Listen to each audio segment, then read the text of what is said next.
Claves de la semana. Seguimiento de noticias internacionales elaborado por CESCE. Saludos, estas son las noticias clave de la semana. Comenzamos hablando de la caída de la inversión extranjera directa. Nos vamos hasta Brasil porque Lula da Silva ha cuestionado la independencia del Banco Central. En Asia, la diplomacia del bambú. Vietnam estrecha lazos con Rusia. Además, Putin llega a un acuerdo estratégico con Corea del Norte. En el conflicto en Oriente Medio nos centramos en la crisis del Mar Rojo. Más titulares: Níger revoca la licencia de explotación de una mina de uranio a la empresa pública francesa Orano. Y terminamos en Estados Unidos porque Washington ha prohibido la venta del antivirus Kaspersky. ¿La razón? Posibles vínculos con el Kremlin. Comenzamos hablando de esa caída de la inversión. De acuerdo al informe publicado por la Conferencia de Naciones Unidas sobre Comercio y Desarrollo, la inversión extranjera directa cayó el pasado ejercicio un 2% en términos interanuales hasta 1,3 billones de dólares, lastrado por el enfriamiento de la economía mundial, las crecientes tensiones geopolíticas y también el endurecimiento de las condiciones financieras. Respecto a los datos anteriores a la pandemia, el descenso es aún más pronunciado, en torno al 25%. En términos geográficos, las economías en desarrollo concentraron 2/3 de esta inversión extranjera directa, en su mayoría países situados en el continente asiático.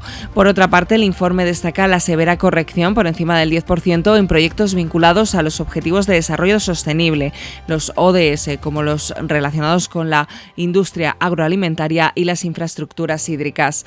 También resalta la menor cooperación internacional, dado que el número de acuerdos de inversión se ha reducido a la mitad en las 2 últimas décadas. Para este año, las previsiones son más optimistas. La Conferencia de las Naciones Unidas sobre Comercio y Desarrollo prevé un ligero aumento sustentado en buena medida en la flexibilización de las condiciones financieras. El comportamiento será especialmente favorable en algunos sectores industriales como el de la automoción y la electrónica. En Brasil, Lula cuestiona la independencia del Banco Central. El Banco Central de Brasil ha decidido mantener la tasa de interés Selic en 10,5%, concluyendo un ciclo de recortes iniciado en 2023. En su comunicado, la entidad citó el incierto escenario global e interno con proyecciones de inflación crecientes y desafíos económicos globales como razones principales para mantener una política monetaria contractiva. Esta medida busca consolidar el proceso de desinflación y mantener ancladas las expectativas en torno a los objetivos de inflación del país. Aunque ha caído considerablemente, la inflación todavía permanece por encima del objetivo del 3%, situándose en un 3,9% en mayo, un incremento tras las severas inundaciones en el estado de Río Grande do Sul. La decisión ha avivado las críticas del presidente Luiz Inácio Lula da Silva hacia el presidente del Banco Central, Roberto Campos Neto. Lula argumenta que las altas tasas de interés obstaculizan el crecimiento económico y desincentivan la inversión, acusando a Campos Neto de tener una agenda política cuestionando abiertamente su independencia. La semana pasada, el Partido de los Trabajadores intensificó su ofensiva al presentar una demanda para prohibirle hacer declaraciones políticas. Los analistas prevén que la tasa Selic se mantendrá sin cambios durante los próximos meses. Esta confrontación supone una amenaza para la credibilidad del Banco Central, con posibles repercusiones negativas para la política monetaria y dificultades en la gestión de las expectativas económicas. Se espera que las tensiones entre las altas tasas de interés y el enfoque gubernamental en estimular el crecimiento persistan. Hablamos de la diplomacia del bambú y de las relaciones entre Vietnam y Rusia. Esta semana pasada, Vietnam acogió la visita del presidente ruso Vladimir Putin, exponiendo una vez más la predisposición de Hanoi a jugar a varias bandas en el actual complejo tablero internacional. El país asiático se une a China, Corea del Norte e Irán en la lista de países que estrechan lazos con Rusia a pesar de la invasión a Ucrania. Sin embargo, la visita de Putin se produce menos de un año después de que Washington y Hanoi estrecharan sus lazos tras la visita de Joe Biden. Esta aparente contradicción se explica por la política de neutralidad activa que mantiene Vietnam ante la creciente polarización de la diplomacia en Asia-Pacífico. Hanoi busca equilibrar activamente las distintas potencias para obtener beneficios y no verse arrastrado a la tutela de alguno de los bloques enfrentados. Nguyen Phu Trong, el líder del Partido Comunista de Vietnam, lo denomina la diplomacia del bambú, citando el tronco robusto y ramas flexibles de esta planta. Bajo su liderazgo, Vietnam ha elevado las relaciones con Estados Unidos y aliados como Australia, Japón y Corea del Sur a la categoría de asociaciones estratégicas integrales, el nivel más alto de lazos diplomáticos que concede Hanoi. Sin embargo, el país no ha deteriorado por ello sus lazos con China, su mayor socio comercial, o con Rusia, su mayor proveedor de armas.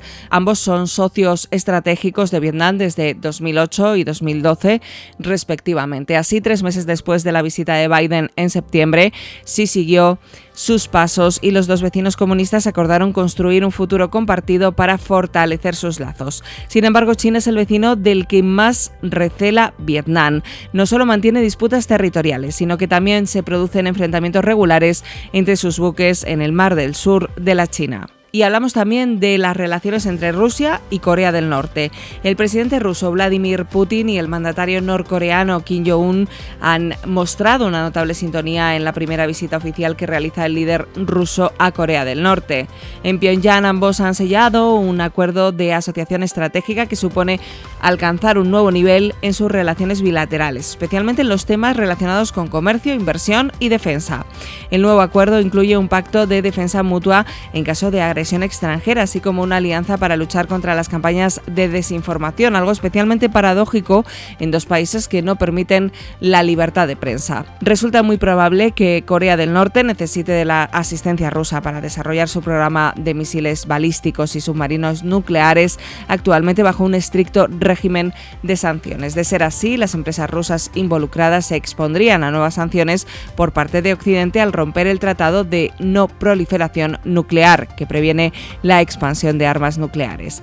China, tradicional aliado del régimen de Corea del Norte, no ha hecho declaraciones sobre el nuevo acuerdo. Sin embargo, la mayor cooperación entre Pyongyang y Moscú podría exponer a las empresas e instituciones financieras chinas que operan en Rusia a sanciones secundarias si se demuestra su implicación en el ámbito militar.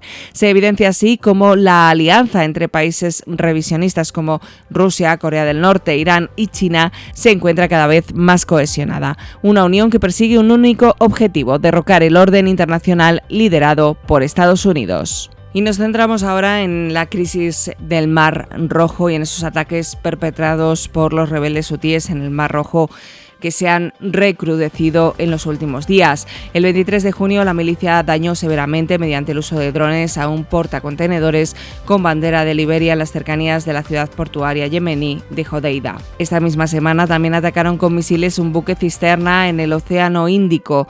Desde que comenzaron las agresiones el pasado mes de noviembre, la milicia ha lanzado más de 60 ataques, provocando el hundimiento de 2 buques. Además, secuestraron a finales del pasado año un barco vinculado a Israel. Los hutíes aseguran que sus operaciones continuarán hasta que Israel cese su ofensiva en la Franja de Gaza, aunque la misión naval liderada por Estados Unidos ha logrado reducir la capacidad militar a los rebeldes. La crisis de seguridad en el Mar Rojo parece lejos de resolverse, dada la capacidad de resistencia demostrada por la milicia desde el inicio de la guerra civil de Yemen. Como resultado, la mayoría de las compañías navieras continúan desviando sus embarcaciones por la ruta alternativa que circunnavega el continente africano. De acuerdo a los datos proporcionados por Egipto, el tráfico marítimo por el Canal de Suez el pasado mes de mayo cayó un 65% en comparación con el mismo mes del año anterior. Seguimos más noticias. La Junta Militar que gobierna Níger desde hace un año ha anulado el permiso a la empresa pública francesa Orano para la explotación del yacimiento de Imouraren, uno de los más grandes del mundo con reservas aproximadas de 200.000 toneladas. Níger es el 7º productor de uranio del mundo y suministra aproximadamente el 20% del mineral utilizado en las centrales nucleares francesas. Cuando se otorgó la licencia de Imouraren en 2009, se anticipaba que la explotación de uranio comenzase entre 2011 y 2015, pero la drástica caída de los precios de este mineral tras el desastre nuclear de Fukushima supuso una suspensión de los planes. Con la recuperación de la cotización en los últimos 18 meses, se regresó al proyecto proyecto, no obstante, no lo suficientemente rápido para el gusto de la Junta Militar, muy necesitada de liquidez. El pasado marzo, el Ministerio de Minas de Níger dio un ultimátum a Orano. Si en 3 meses no comenzaba la explotación, se revocaría su permiso. La empresa francesa, que dice haber invertido 1.000 millones de euros en el proyecto, denuncia que las fuerzas de seguridad nigerinas responsables de proteger la explotación no permitieron el acceso a sus empleados. Fuentes del gobierno nigerino anticipan un desenlace similar para otros yacimientos que explota Orano, como el de Arlit o los de la región de Agadez. Si se produce la expulsión total de los franceses del país, algo que ante el creciente sentimiento antifrancés en Níger aumentaría la popularidad de la Junta, lo más probable es que la rusa Rosatom se haga con el control de estos activos. Esto supondría una victoria para la Junta, que a los actuales precios del uranio lograrían una gran inyección de capital con las nuevas concesiones, y también otra victoria para Moscú en el continente africano. No obstante, Níger, que no tiene salida al mar, se enfrenta a las dificultades logísticas para llevar a cabo su exportación. Actualmente las fronteras como Benín están cerradas, consecuencia de una crisis diplomática, y el transporte al puerto de Lomé en Togo implica el paso por Burkina Faso, que sufre una grave crisis de seguridad. Terminamos este recorrido informativo en Estados Unidos, porque Washington ha prohibido el antivirus Kaspersky. El Departamento de Comercio estadounidense anunció ayer la prohibición de la venta del software de la empresa de ciberseguridad Kaspersky por sus posibles vínculos con el Kremlin. Algunos de los clientes de la empresa de antivirus son proveedores de infraestructuras críticas, y las autoridades estadounidenses temen que Rusia pueda explotar esa dependencia y convertir la información que posee de empresas y ciudadanos estadounidenses en un arma. Al parecer, la compañía rusa estaría involucrada en la apropiación de herramientas informáticas de un empleado de la Agencia de Seguridad Nacional de Estados Unidos, que posteriormente acabaron en manos del gobierno ruso. Washington prosigue así su ofensiva contra las grandes empresas tecnológicas extranjeras con el objetivo de garantizar la seguridad de su ciberespacio.